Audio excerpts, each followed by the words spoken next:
Basically, this guy modified his cell phone case with propellers to take selfies, which is awesome.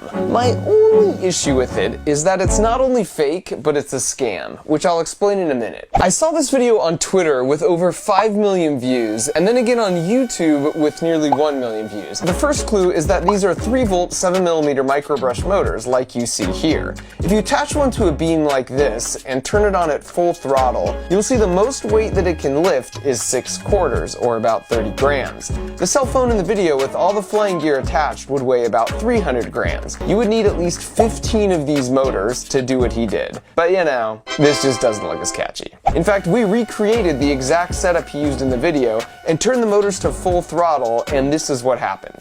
Here it is in slow-mo, and as you can see, there's hardly any difference than if you don't turn the propellers on at all. The second gratuitous violation of physics comes in this scene. In other words, it's physically impossible to hover in an orientation like this. The forward thrust component is unbalanced, and it would have to move the phone forward.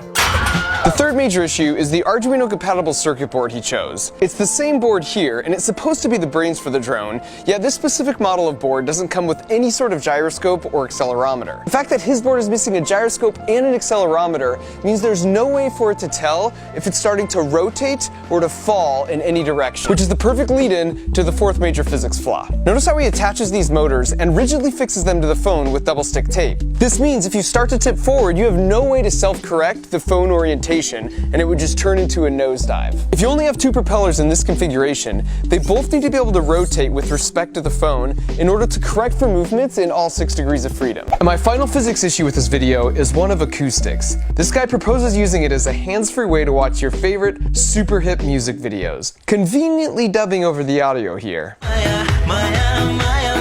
For reference, this is what an episode of The Office would sound like on a phone at full volume.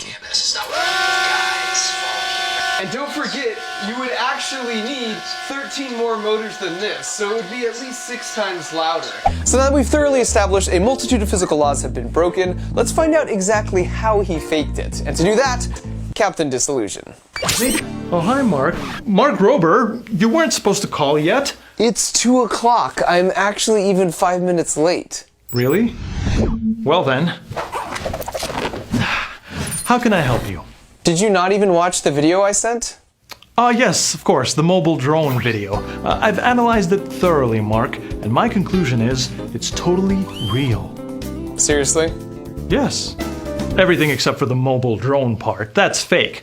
If you look very closely, you might just be able to make out the huge chattering mask on the side of the phone, visible in every shot of it flying.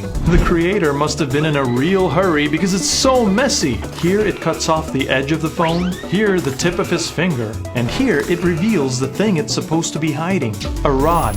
It's narrow and light colored, and probably attached with the same mounting tape he used to tack on all the other gadgets. That's why he's able to grab and adjust the phone in this shot. By the river, the mask hides not just the stick, but the whole person holding it. Look closer. On this side, the real-time water, and on this side, a still frame from an empty version of the shot. And if we track the phone's position and rotation, we can easily reverse engineer exactly how the stick puppeteered it, rotating mostly from the point where it was held. Wow. That was very impressive, Captain D. Thank you for taking the time. My favorite part of this whole thing is the audio. The tiny propellers must have made so little noise at a distance, it didn't give a proper drone vibe. So the hoaxers recorded the sound of the motors up close and reused the same clip in every scene, complete with their muttering voices in the background.